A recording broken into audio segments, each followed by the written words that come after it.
Bills Mafia? It's B Money here with the phenomenal Bills.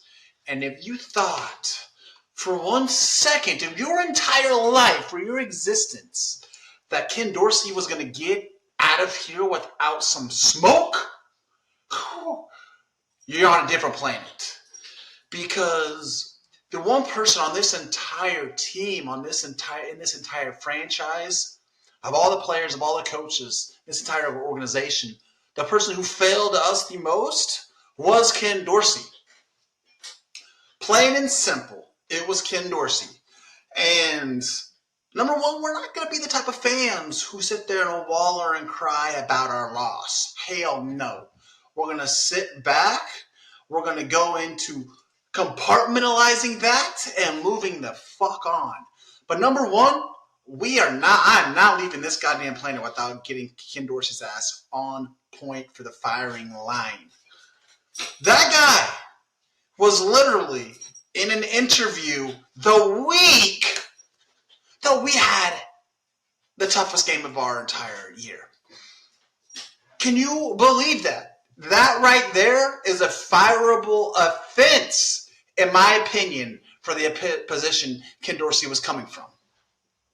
This is a first-year rookie play caller who's never called plays in his entire life, acting like he's going to get a job with the Indianapolis or with the Carolina Panthers over Frank Reich, who's been doing it since that dude was in diapers. And Ken Dorsey actually thinks he deserves a job over Frank Reich?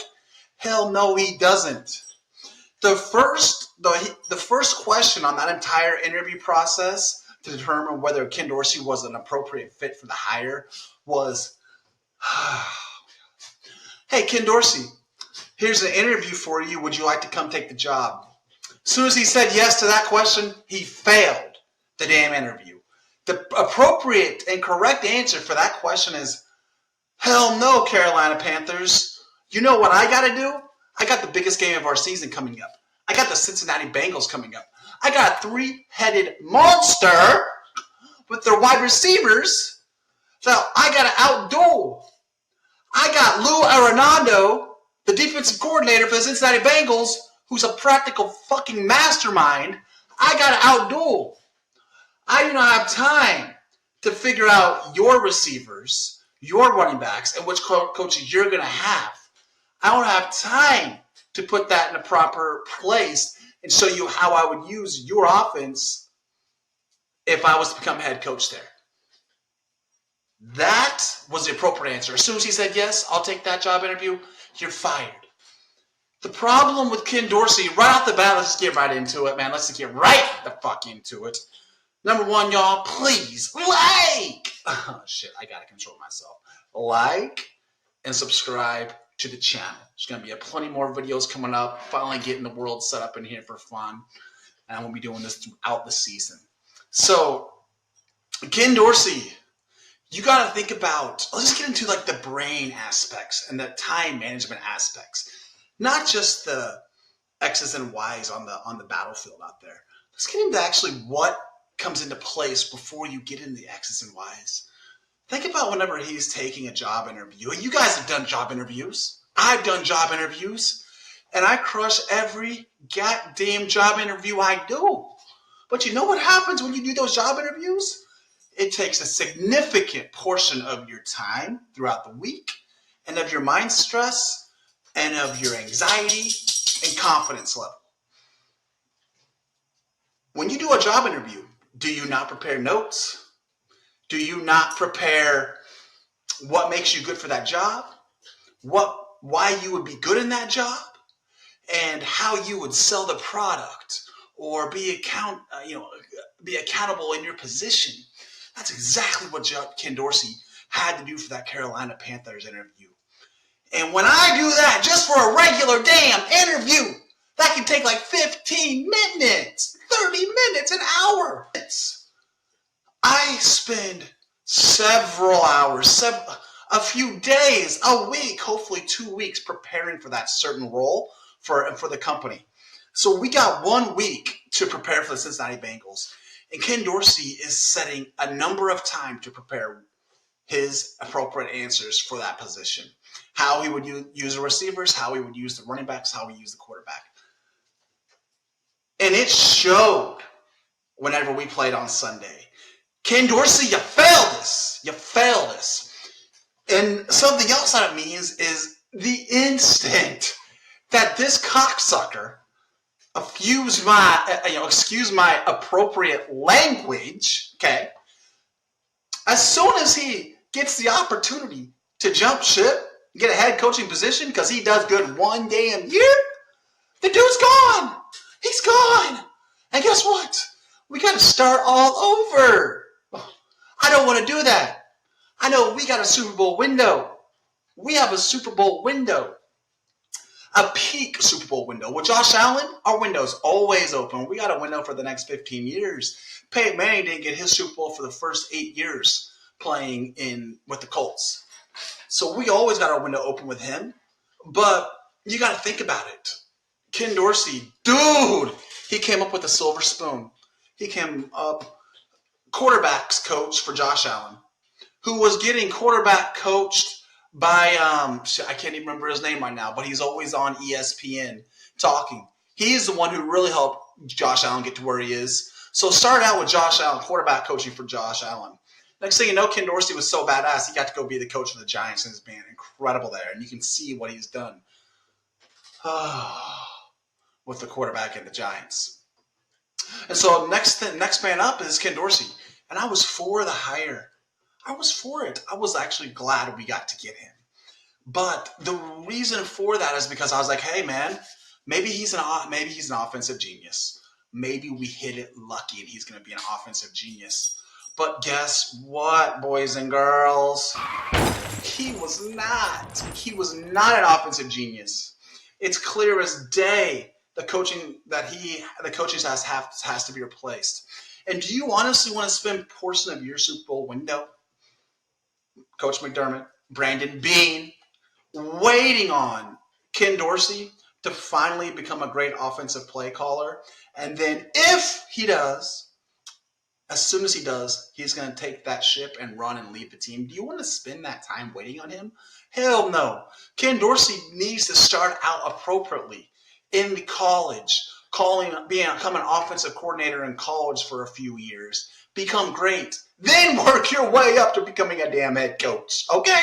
And then when you're that damn good, come to the motherfucking Buffalo Bills with the best quarterback in the NFL and take us to a Super Bowl.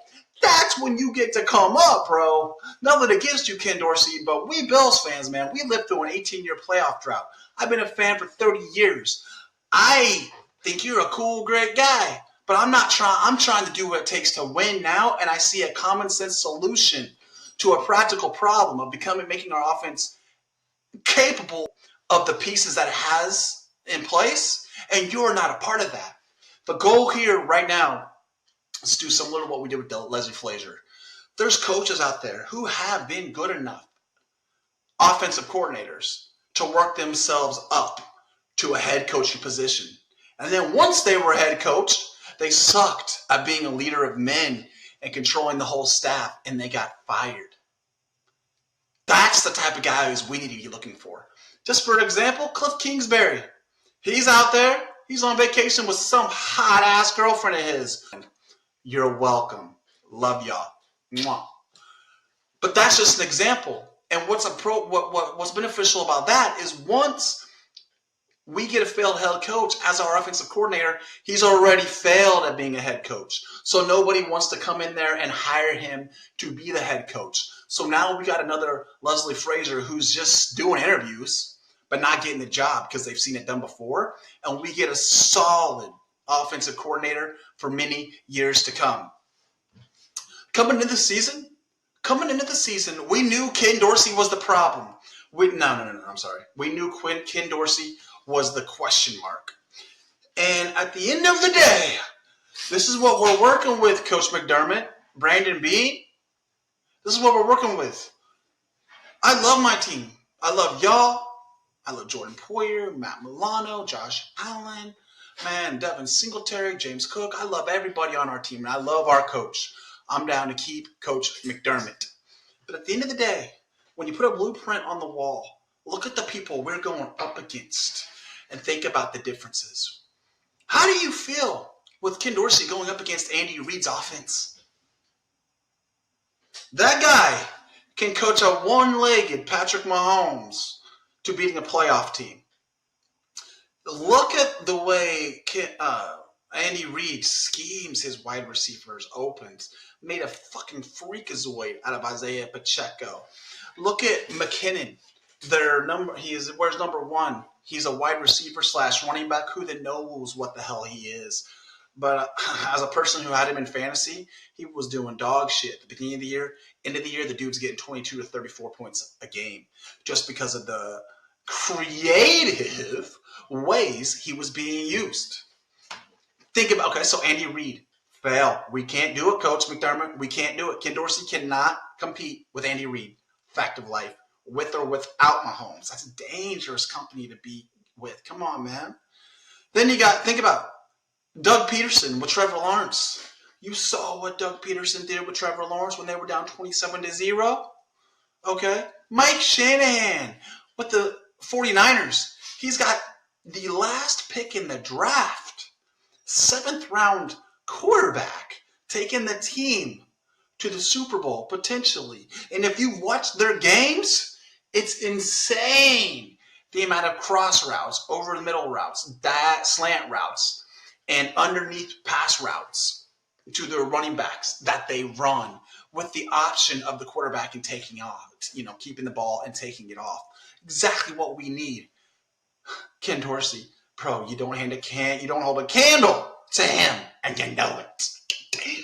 Mike McDaniels for the Miami Dolphins.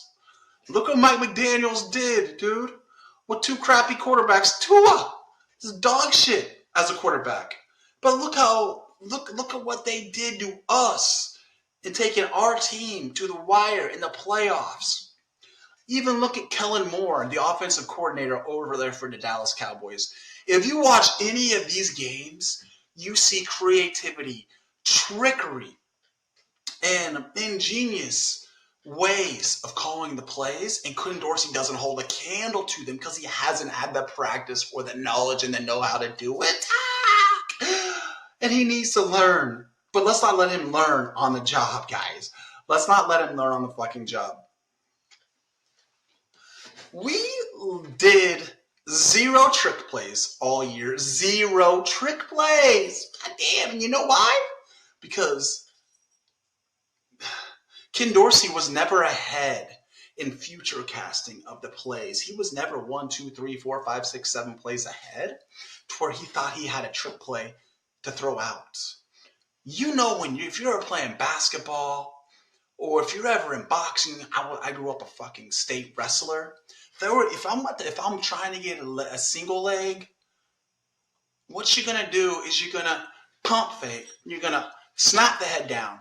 Snap the head down. You're going to act like you're going for the left leg, and then you're going to go for the right leg to take them down. Same thing when it comes to offensive plays. You go for a shot over here, and then you dump it off for the running back. You're thinking ahead. Ken Dorsey was throw it up and hopefully catch a prayer of a pass the entire year. We literally drafted James Cook to be a pass-catching running back. That's all he was good at in college. That is what he was good at. He was the number 1 pass-catching running back in college. Did we ever throw a damn pass to him? No. James Cook is not the between-the-tackles type of running back. Look it up. He's a pass-catching running back. And we didn't use him for that at all. Same with Nyheim Hines. We saw what he could do when you gave him the damn ball. When you put that brown, pig-skinned, leather ball in his hands, he's a dynamic weapon. And we didn't do it because Ken Dorsey could not do it.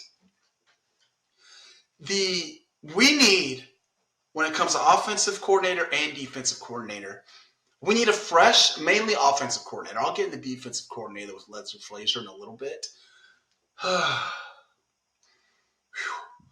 But when it comes to offensive coordinator, We need a fresh set of eyes, and we need a fresh mind on what's going on here. Something to challenge McDermott's way of thinking. Did you know that the Bengals called the perfect defense on 66% of our plays? We were outbrained on that game, and that's what made this game so hard. This game was 10 times harder for me than the Chiefs game. Big deal, dude. I tacked that up to a fucking tie. They changed the rules because we should have won that. I don't care about that Chiefs game, man. But this game, dude, it showed us, it revealed our flaws. It showed that we were not prepared in the coaching area of the game. Our players were there, but our coaches were not. And that's what made this game so tough. Oh, man, y'all. So, Ken Dorsey, dog, you're getting the smoke, bro. You are out of here. We don't have time to wait for you. I don't care if Josh Allen wants to keep you as our coach. He don't matter. He's not the one. The thing is, Josh Allen's ride or die with you down to get in the dirt and stick with you until we win, but you are not. You are willing to jump ship the first opportunity that you got. And we ain't waiting around on this, Coach McDermott. Don't fuck around. Don't fuck around and wait for this guy, great guy or not, to be great, to learn what the hell he's doing while he's coaching our team. Ken Dorsey, man, tell Ken Dorsey, dude, what you need to do right now is you need to leave our team without a fight. Leave it. You know you're not prepared. Leave our team without a fight so we don't fucking hate you. Get the hell out of here, bro. I don't love you. I mean, you're what the fuck ever, dog. Just get the hell out of here. You're not ready for it. Come see us in 3 years. Come see us in 4 years minimum. All right, and then we'll talk, and then we'd love to have you. But don't cheat. Don't silver spoon your way to the top when you know you're not prepared. Leave our team so we don't have to hate you. There. Man, and this is what we're talking about, man. Things like this the entire season. This is B-Money here with the Phenomenal Bills, y'all. Go ahead and like the video. Subscribe to the video for more content throughout the season. Let's hold our head up high. Let's love the game that we just fucking... Let's forget the game that we just played, and let's look for ways to improve that team and make our voice be heard in the offseason so we can make some changes happen. That's the way to handle a loss, boys and girls. Like and subscribe to the channel. I'm out of here. Go Bills!